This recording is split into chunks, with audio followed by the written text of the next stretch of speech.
حدیث نمبر 3839۔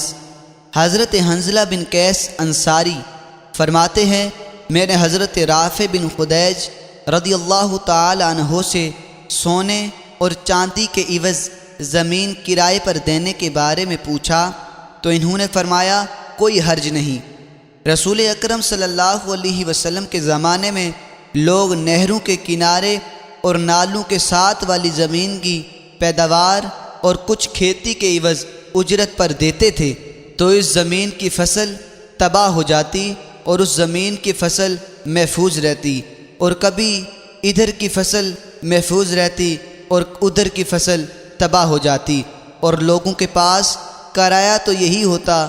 اس وجہ سے رسول اکرم صلی اللہ علیہ وسلم نے اس سے منع فرمایا۔ البتہ کرایہ کا عوض معین اور قابل ضمان ہو تو کوئی حرج نہیں۔